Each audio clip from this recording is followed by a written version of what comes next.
Tässä nelostehtävässä kysytään, että paljonko on ollut tuo nousuprosentti tällä hinnalla.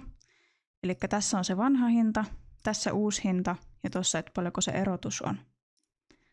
No silloin kun lähdetään vertaamaan sitä prosenttia, niin otetaan tuo erotus ja verrataan sitä jakamalla tuolla vanhalla hinnalla ja sitten kerrotaan 100, niin saadaan se prosentti.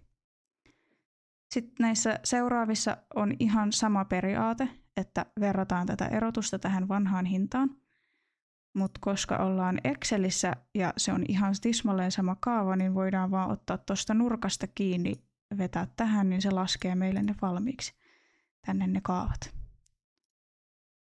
No sitten tässä toisessa kysytään, että no tämä on vähän hassusti muotoiltu, että paljonko on laskua vuodesta 2023 vuoteen 2022.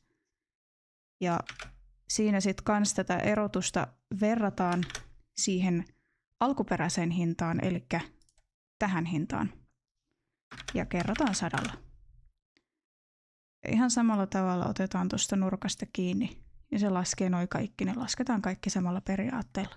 Niin sitten tässä tokassa tehtävässä meillä kysytään varaston kiertonopeutta.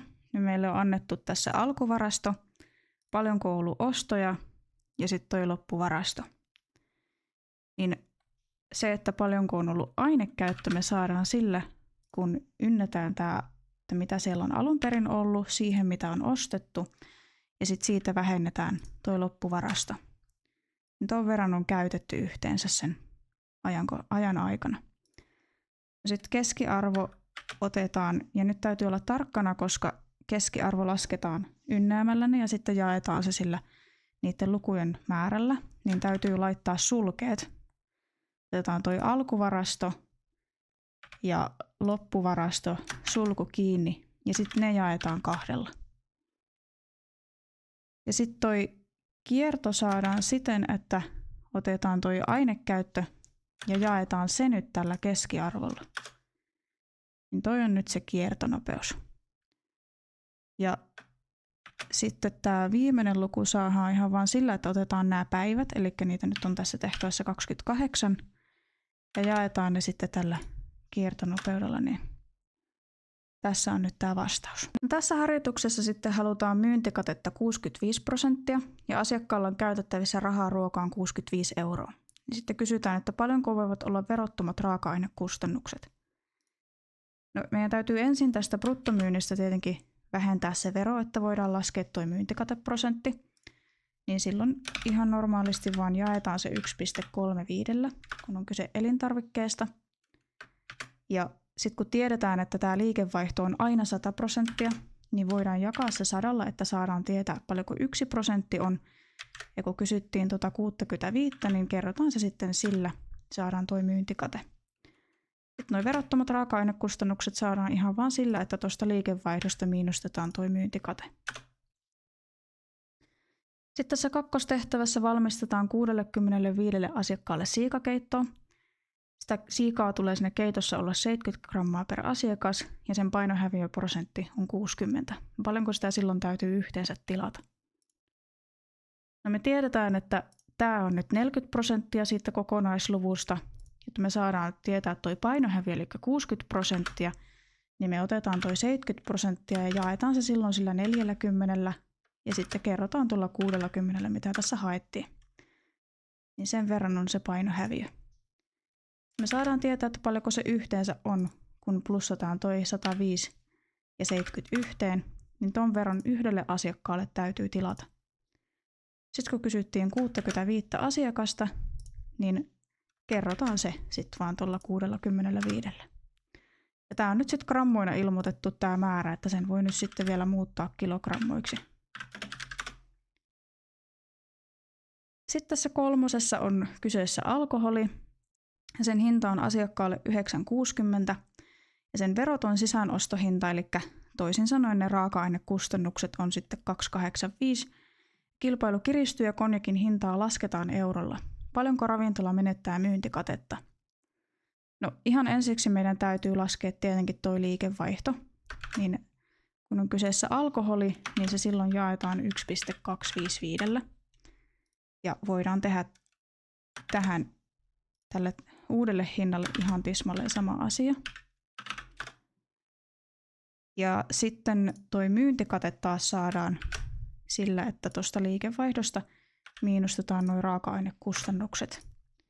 Ja raaka-ainekustannuksethan tietenkin säilyy ihan tismalleen samana tässä uudessa hinnassa. Ja nyt täytyy tietenkin muuttaa nämä desimaalit, että tämä on vähän helpommin luettavissa. Niin ton verran se ravintola silloin menettää sitä myyntikatetta. Tässä nelostehtävässä on kyseessä katkarapupatonki, jonka myyntihinta on 12,30 ja seuraavana päivänä se myydään puoleen hintaan. Myyntikateprosentti täyshintaiselle patongille on 82%.